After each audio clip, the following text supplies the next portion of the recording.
Good morning. Salam sejahtera bagi kita semua. Anak-anak yang terkasih, pada hari ini kita kembali melaksanakan pertemuan APP yang ketiga bersama saya, Santria Silalahi. Pada pertemuan ketiga ini berbicara tentang sikap dalam membangun ekonomi yang solider. Sebagai manusia sosial, sudah sepantasnya kita kembangkan kehidupan sosial dalam semangat solidaritas selaras dengan iman Kristiani. Solidaritas tidak dapat dipisahkan dari cinta kasih yang merupakan keutamaan dasar hidup para murid Kristus. Dalam iman Kristiani, solidaritas manusia bersumber dari keyakinan akan solidaritas Allah sendiri yang telah mengutus putranya untuk menyelamatkan manusia. Oleh karena itu, setiap pribadi hendaknya mengemban tugas, amanat, tanggung jawab untuk menciptakan ekonomi yang bersolidaritas kepada orang-orang yang terpinggirkan dan perlu mendapat perhatian dari gereja. Gerakan APP ini merupakan pertobatan dan solidaritas. Misalnya, kita belajar dari pertobatan Zakheus. Ia berubah meskipun tetap sebagai pemungut cukai, tetapi ia berjanji untuk tidak lagi korupsi, tidak merampas, dan tidak menyalahgunakan jabatannya untuk memperkaya diri. Dan unsur tobatnya adalah rela mengembalikan dan menyesali perbuatannya. Sekarang, marilah kita awali pertemuan APP hari ini dengan lagu pembuka Zakheus.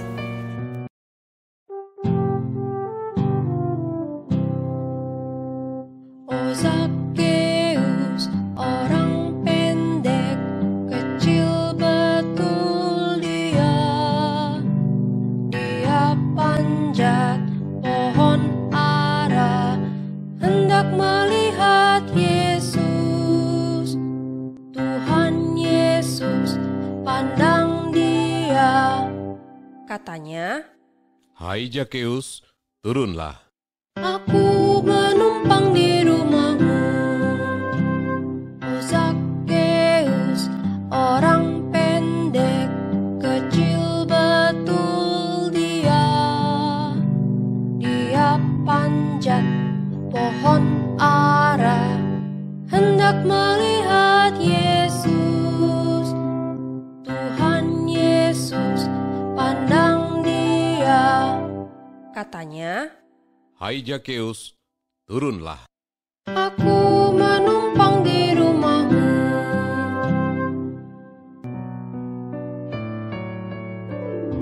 Marilah kita siapkan hati untuk berdoa. In the name of the Father, and the Son, and the Holy Spirit. Amin. Allah yang Maha Kasih, puji dan syukur atas cinta dan kasih-Mu, sehingga sampai saat ini kami Kau berikan kesehatan, kebahagiaan, dan anugerah kehidupan. Buatlah kami menjadi manusia yang solidar terhadap sesama kami, seperti yang Engkau teladankan kepada kami.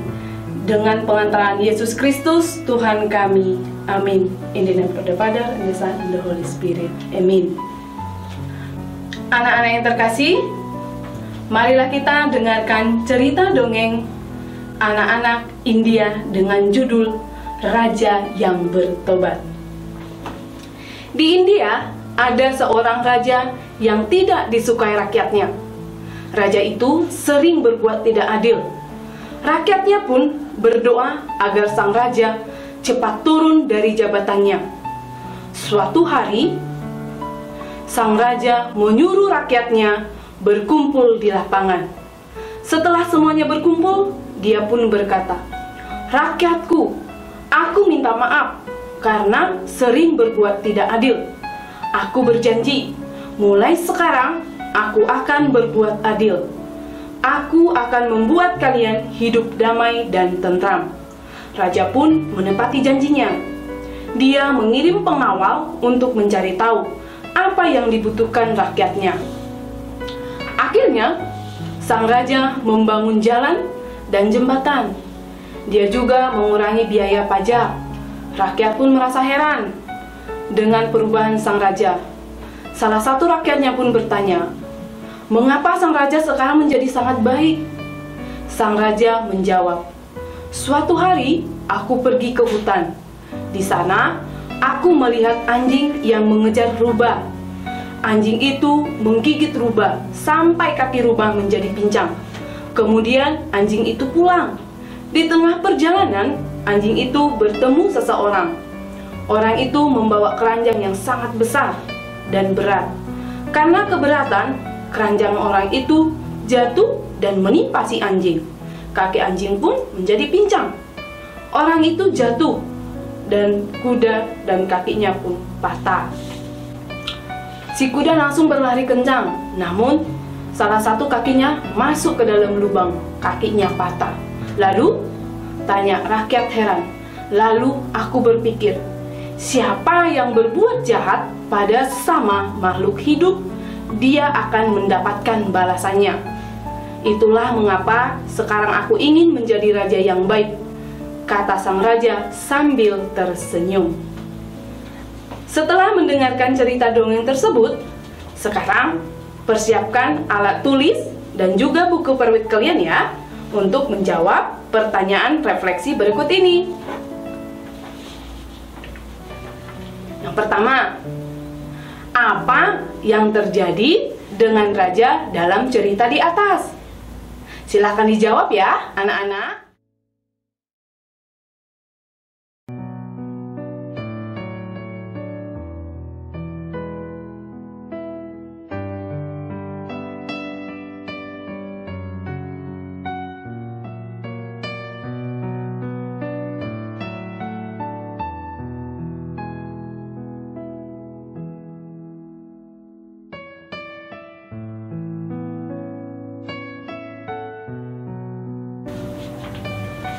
Yang kedua, apa yang dilakukan raja setelah tahu kelemahannya? Jelaskan. Nah, silahkan dijawab ya, anak-anak.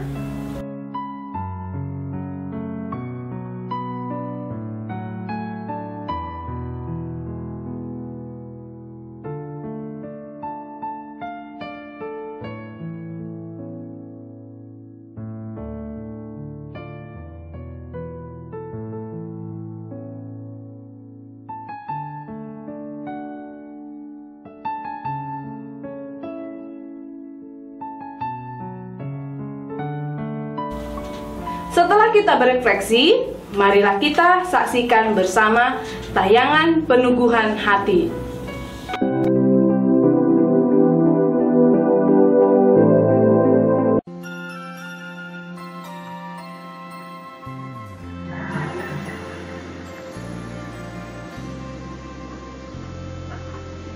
Halo, selamat berjumpa kembali dengan Pak Damian. Kali ini kita akan mendengarkan renungan dari materi yang ketiga tentang sikap dalam membangun ekonomi yang solider. Apakah itu tentang ekonomi yang solider? Mari kita lihat. Berdasarkan bacaan dari Injil Lukas bab 19 ayat 1 sampai dengan 10. Saya kira anak-anak sudah sangat mengerti dengan bacaan ini, yaitu tentang pertobatan Sakeus. Bacaan ini sangat tidak asing untuk kita. Lalu apa yang akan kita pahami dari dua cerita yang nanti akan coba kita renungkan bersama? Yang pertama adalah bagaimana sikap arogan dan sombong akan menjauhkan kita dari orang lain dan menjadi hidup tidak tenang. Itulah yang dialami oleh raja dalam cerita dongeng anak-anak India, raja yang bertobat. Raja ini persis sama seperti nanti dalam kitab suci yang kita dengarkan dari Injil Lukas itu tentang Sakeus. Kemudian pertobatan akan mengubah sudut pandang orang terhadap kita. Maka tidak ada kata terlambat untuk bertobat, sembari melakukan sesuatu yang bermanfaat bagi orang lain, dan itu tidak salah. Nah, dalam teks kitab suci Sakeus, sosok yang sangat dibenci oleh masyarakatnya. Kenapa?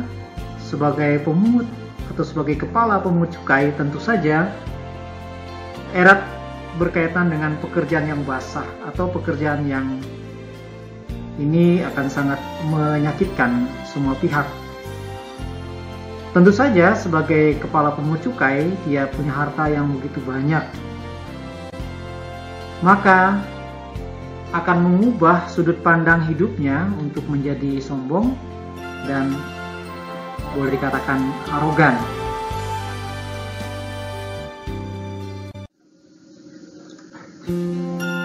Kemudian kita akan melihat berikutnya.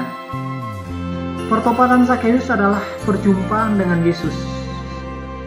Bahwa dalam bacaan itu mau dikatakan perjumpaan Sakeus dengan Yesus menarik perhatian. Bahwa Yesus yang mau menumpang di rumahnya merupakan anugerah besar bagi Sakeus. Maka dengan demikian spontan muncul dari mulut Sakeus bahwa dia akan mengembalikan semua yang pernah dia ambil dari rakyatnya dan menggantinya 4 kali lipat dari yang dia peras. Kita bisa bayangkan, dari indikasi itu saja Sakeus benar melakukan perbuatan tercela, yaitu mengambil hak orang lain. Sehingga ini akan membuat dia semakin dibenci oleh orang lain. Tetapi kehadiran Yesus akan mengubah sudut pandang itu. Maka bertobat adalah kata kunci dari kedua cerita yang baru saja kita renungkan dari teks. Untuk kembali menjalin relasi dengan sesama, terlebih dengan Allah, dan hidup sesuai dengan kehendaknya. Kita tidak akan pernah menyesal ketika kita hidup sesuai dengan kehendak Allah. Dan memang itulah yang harus kita lakukan di dalam seluruh hidup kita. Maka, kalau diperhatikan, kita punya masa depan. Ada sesuatu yang mesti kita lihat. Tidak mungkin misalnya kita hanya meratapi saja terus-menerus kesalahan kita kalau kita tidak bertobat. Lalu muncul pertanyaan, apa yang akan saya lakukan sebagai anak Tuhan, sebagai unsur tobat saya? Silakan nanti tuliskan niatmu sebagai ungkapan tobatmu, misalnya berbagi dengan orang yang kesusahan dan membutuhkannya. Kamu lihat sekarang ini banyak sekali bencana alam terjadi di mana-mana. Pesawat jatuh, kemudian gempa di Sulawesi, banjir di Kalimantan, dan terakhir ini di Manado. Lalu apa yang akan kita buat? Maka silakan tulis niatmu, dan tidak hanya sampai niat, kalau mungkin itu bisa diwujud nyatakan dalam tindakanmu sehari-hari. Semoga permenungan pada tema yang ketiga ini, ekonomi yang berkeadilan, akan membuat kita semakin sejahtera. Pertobatan akan mengubah sudut pandang kita, sehingga jangan pernah khawatir, jangan pernah menyesal, selagi kamu masih bisa. Tuhan memberkati kita dalam nama Bapa dan Putra dan Roh Kudus. Amin. Akhirnya, terima kasih atas renungan ini. Semoga kita senantiasa hidup penuh dengan berkat Tuhan. Sekali lagi, terima kasih. Tuhan memberkati kita semua. Anak-anak yang terkasih, setelah kita berefleksi dan menyaksikan video peneguhan pada pertemuan ketiga ini, mari kita membangun niat sebagai bentuk pertobatan kita. Silahkan tulis niatmu sebagai ungkapan tobatmu. Misalnya, akan bangun pagi tanpa harus dibangunkan. Yang kedua, mengerjakan tugas PJJ dengan penuh tanggung jawab dan disiplin. Nah, marilah kita wujudkan niat-niat kita ini. Silahkan kalian tuliskan beberapa kalimat, singkat saja, nggak usah panjang-panjang. Hasil pertemuan pembangunan niat ini silakan di-share melalui Perwik yang dibagikan di kelas masing-masing.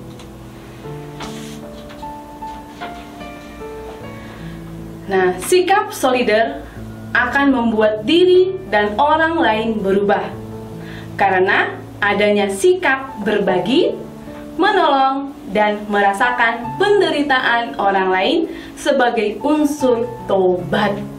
Semoga sikap ini memampukan kita untuk selalu peduli dengan orang di sekitar kita. Semoga. Anak-anak yang terkasih, sekarang kita sudah sampai pada akhir pertemuan APP hari ini. Marilah kita siapkan hati untuk berdoa agar apa yang sudah kita terima hari ini dan niat baik kita bisa kita laksanakan dengan baik. Marilah kita berdoa. In the name of the Father, and the Son, and the Holy Spirit. Amin. Allah yang Maha Murah, terima kasih atas cinta kasih yang boleh kami rasakan melalui kebaikan orang di sekitar kami. Mampukanlah kami agar selalu peduli kepada sesama yang membutuhkan uluran tangan. Semoga semakin banyak teman-teman kami remaja yang peduli dengan penderitaan sesama, dengan pengantaran Yesus Kristus yang hidup dan berkuasa kini dan sepanjang segala masa. Amin. In the name of the Father, and the Son, and the Holy Spirit. Amin. Marilah kita tutup pertemuan hari ini dengan lagu penutup Give Thanks.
Selamat berpantang dan berpuasa, tetap jaga kesehatan dan patuhi protokol kesehatan.